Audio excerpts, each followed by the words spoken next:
In March of 1899, a magazine arrived in houses across the northern United States, carrying an essay by a man who had come down out of Ohio and believed he had found something extraordinary. His name was William Goodell Frost. He was the president of Berea College in Kentucky, and his piece in the Atlantic Monthly was called "Our Contemporary Ancestors in the Southern Mountains." He opened with a sentence that would follow the region for the next century.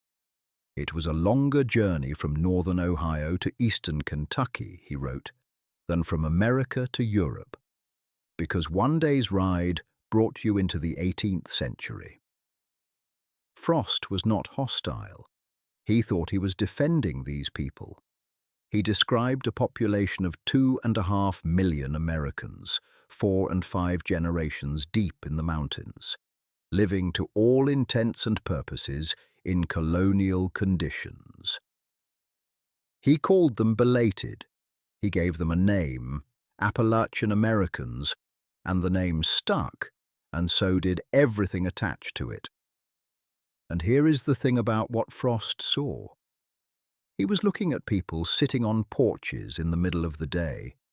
He was looking at farmers who consulted a zodiac before they planted.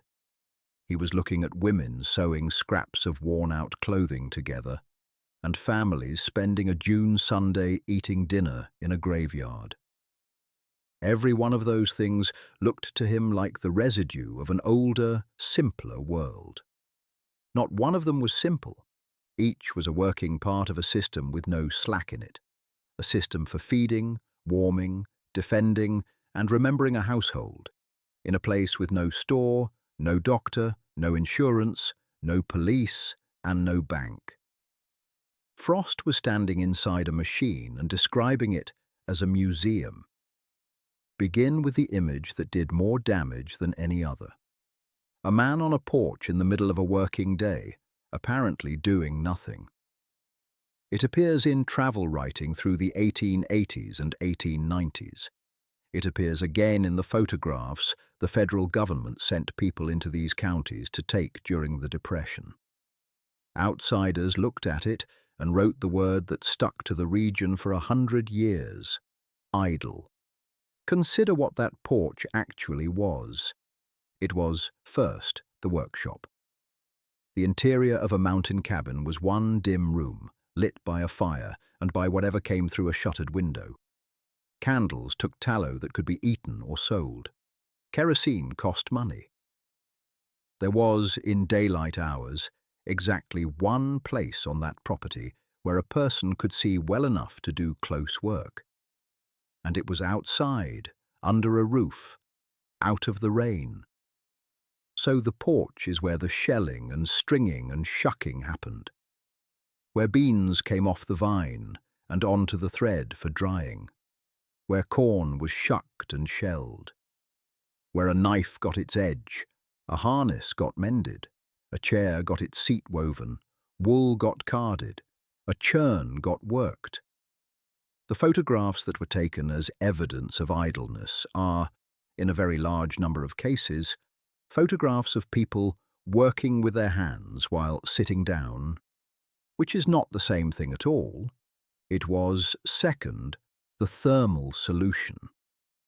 A cabin with a fire in it in August is intolerable, and the cooking fire could not be allowed to go out. Every meal generated heat that had nowhere to go. Moving human bodies to a shaded, ventilated platform on the north or east side of the house was not leisure. It was the only way to be in the building at all in July. And third, the part that is easiest to miss, that porch was the community's information system. It faced the road, or the branch, or the path down the hollow, because it was placed to face them. From it, a household could see who was coming, how fast, and whether they were carrying anything. In a place with no telephone, no telegraph, no newspaper, and no law closer than the county seat, the porch was where you learned that someone was sick, that a mill had opened, that a man was travelling who ought to be watched, that a child had been born or a father buried. The etiquette around it was correspondingly precise. A stranger stopped at the gate and waited to be called in. A neighbour walked up. That distinction was not manners.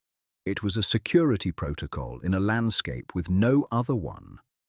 No sheriff within reach, no lock worth the name, and a household's entire year of stored food sitting in a smokehouse 50 feet from the door. And the porch was where children were kept.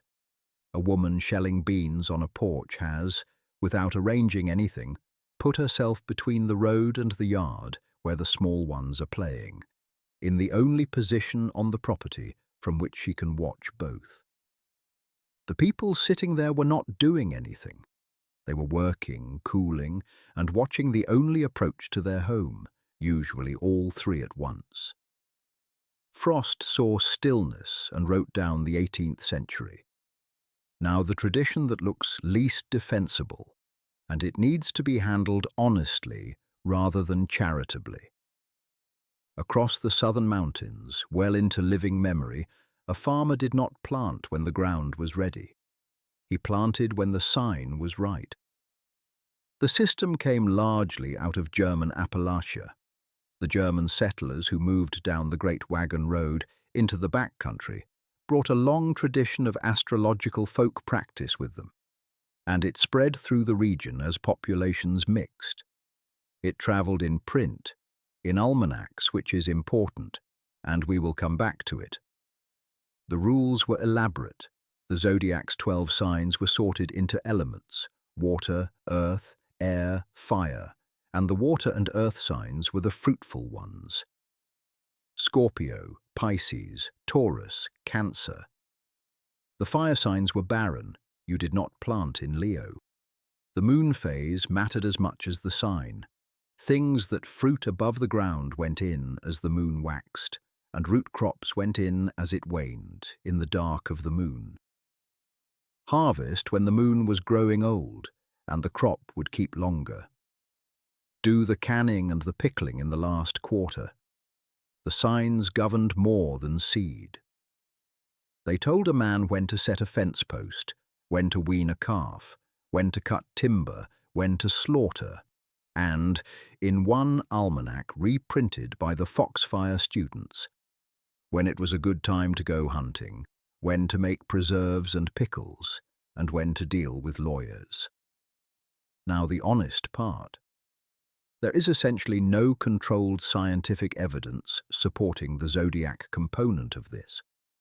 Very little testing has ever been done, and the practice sits well outside anything agronomy would endorse. If the claim is that Scorpio makes beans grow, the claim is not supported.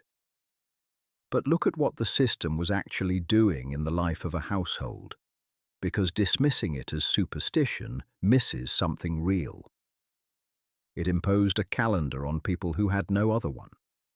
There was no county extension agent, no planting date table, no weather service, no radio.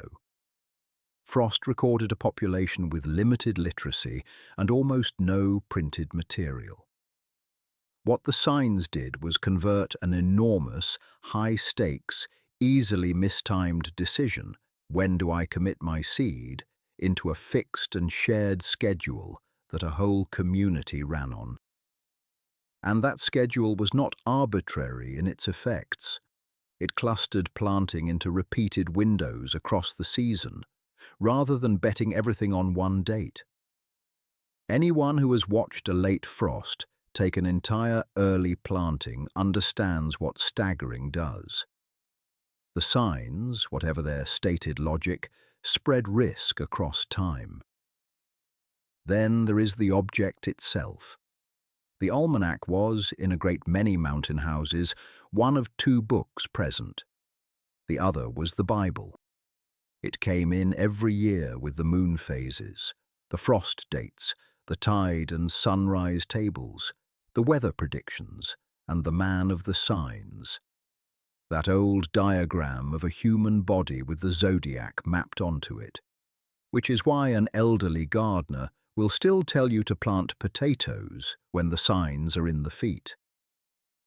That was the household's entire annual scientific publication. It was the calendar, the weather forecast, the tide table, and the reference library at once, and it cost almost nothing. And because every household in the Hollow was reading the same one, it also silently synchronized an entire community's work. When a neighborhood needs 12 men available on the same day to raise a barn or kill hogs, everybody consulting the same schedule is not a quaint detail. It is the scheduling system. Frost saw a farmer consulting a horoscope. What was actually happening was a household without instruments running a shared agricultural schedule off the only printed authority that reached it. And the men who used it were quite clear-eyed about the stakes. When Foxfire's students went into these counties in the 1960s to record the practice, the old people they interviewed noted that the young farmers had stopped following the signs and predicted dryly that they would want to learn again. There is a woman in Jackson County, North Carolina, in a photograph, a community quilting bee, a frame set up, a ring of women around it working inward. It is the single most sentimentalized image the region produces. Folk art, heritage, grandmother's hands. Here is what a quilt was for. A woman from the Smokies, remembering what her grandmother told her, put it about as plainly as it can be put. The original mountain quilting tradition was not about design. It was about needing a good bed covering because you lived in a house with no insulation. She remembered her grandmother saying that some winter mornings they woke to find snow on the quilts. Snow, inside, on the bed. That is the design specification. A log cabin chinked with mud that cracks and falls out each summer. A single fire that dies down overnight. A loft with children in it, and a mountain January. The quilt was not decorative textile. It was the thermal envelope, and there was no other one. Which explains what went into it. Quilts were built from the scraps of worn-out clothing, from remnants left over from making the family's clothes, from damaged and outgrown garments, and, by the 20th century, from feed sacks, printed by manufacturers in flowers and colours precisely because they knew rural women were sewing with them. And the final stage of that economy is the detail that gives the game away. It was common practice to cover an old quilt with new fabric, which means when a conservator opens an antique mountain quilt today, the padding inside is very often an older quilt, not batting, a previous generation's bedding, worn past use as a surface and demoted to insulation. Nothing in that object entered the house as quilt material. Every thread of it had already been a shirt, a dress, a sack, or another quilt, and this was the last stop before the rag pile. The pattern names people collect now, log cabin, bear paw, churn dash, flying geese, were applied to material that arrived as somebody's outgrown coat. Then the gathering itself, which is the part that gets read as a social occasion. A quilt top is pieced alone, at night, over weeks or months. The quilting, stitching the top, batting and backing into a single thing across a frame, is the part that goes faster with many hands, so that is the part that became communal.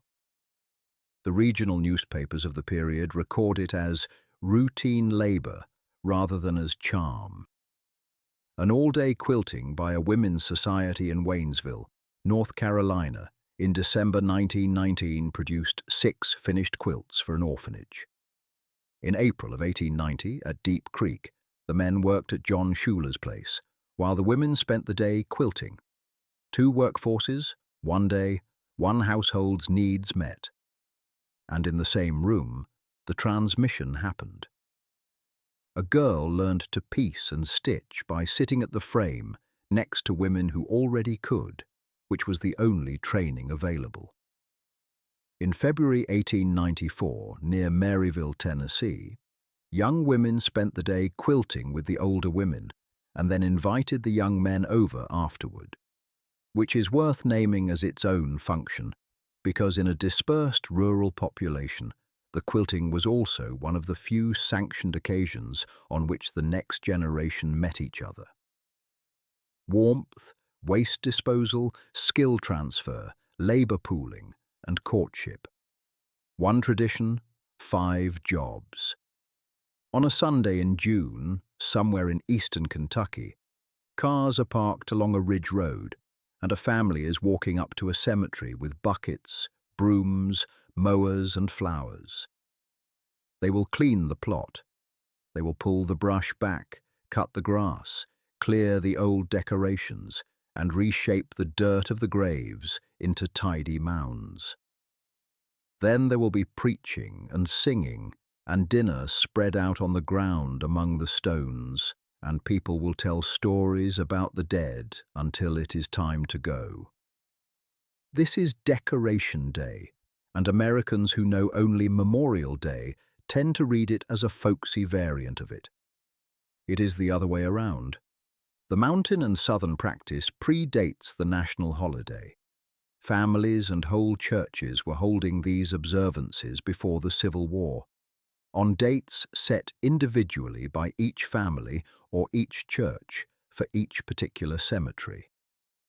General John A. Logan's National Decoration Day, the ancestor of Memorial Day, came in 1868 for Union War dead.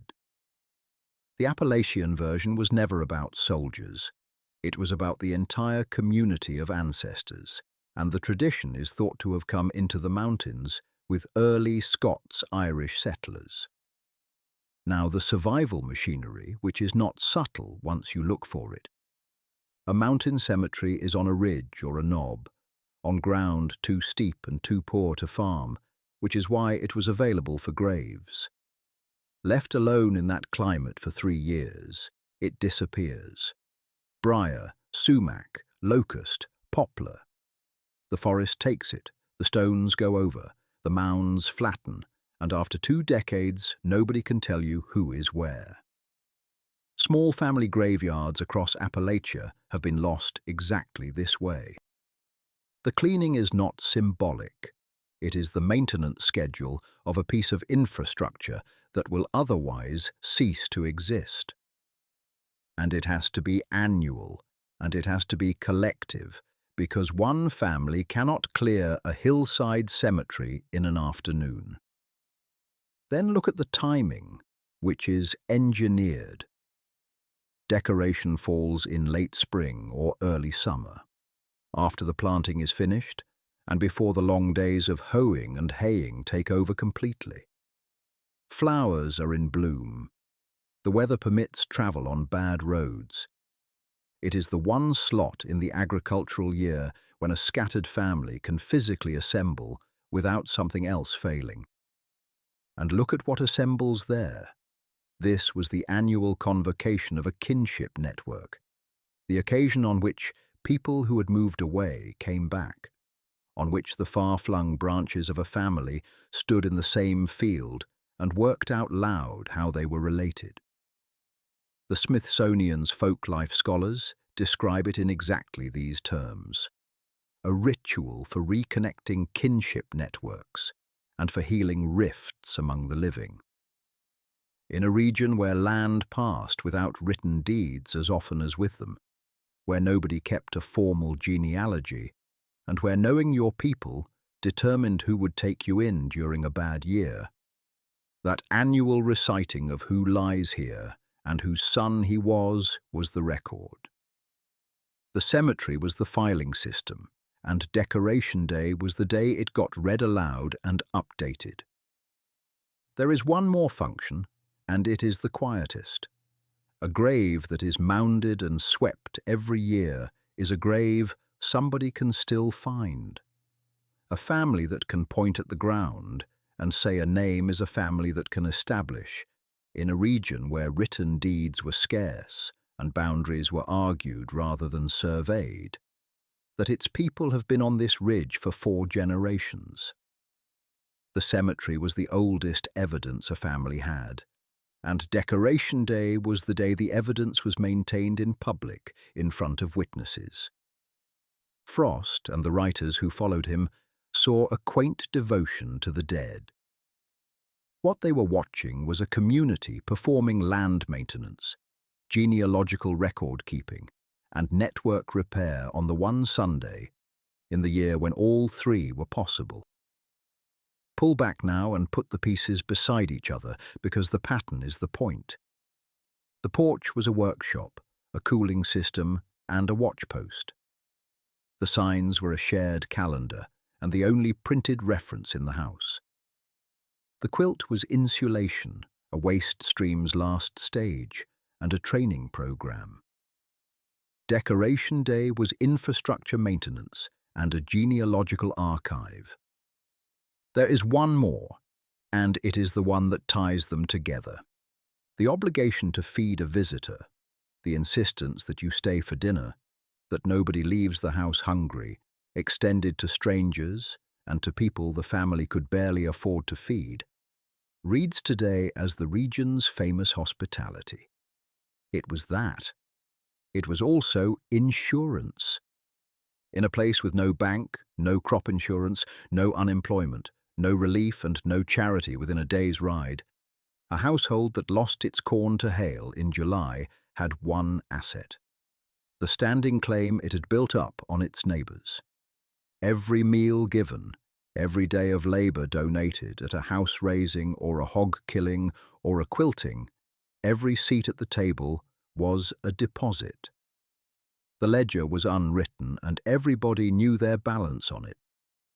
That is what made the system work, and it is also what made it look, to a visitor, like simple warmth. Now the cost of the misreading, because there was one. Frost's essay was a sensation.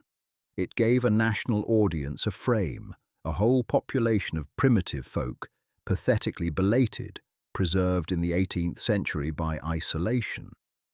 And that frame governed how the rest of the country dealt with these mountains for generations. Missionaries, settlement schools, journalists, philanthropists, and eventually federal programs all arrived carrying it. And the frame contained a specific, consequential error. It explained the region's condition as an ancient one, a people who had simply never left the 1700s. But the poverty Frost was describing in 1899 was not ancient at all. It was recent, and it had causes. The Civil War had gone through these mountains in a uniquely vicious form, community against community. The railroads had opened Midwestern grain and livestock, and mountain farms could no longer compete. Farms had subdivided among many children until the parcels were too small to feed anyone. And the timber and coal companies had arrived, buying land and mineral rights from families who often could not read the deed and did not understand what a broad-form deed gave away. The region had been driven into dependence inside roughly 30 years, in front of the very observers who then explained it as a survival from the colonial past. Calling it ancient made it a characteristic rather than a consequence. Characteristics do not require anyone to be responsible. So when we call these traditions simple, we are still using the vocabulary Frost handed us, and it is still doing the same work, turning a set of hard-won, tested, load-bearing solutions into decoration. None of it was simple. Every one of these practices had been tuned over generations by households that would suffer immediately and physically for getting it wrong, and none of them survived because they were charming. They survived because they worked, and they were abandoned, most of them, the moment something worked better. The moment a store had blankets, a wire brought news, a truck reached the ridge, and an extension agent published a planting date table. That is not a tragedy, and nobody in those houses would have called it one. They would have taken every one of those improvements, and largely did, as fast as they could get them. But it is worth knowing what was actually being set down. There is a Sunday in June, in a lot of these counties, when families climb a hill with mowers and flowers and clean the graves of people they have never met. Most of them will tell you they do it because it is tradition. It is also the reason the cemetery is still there.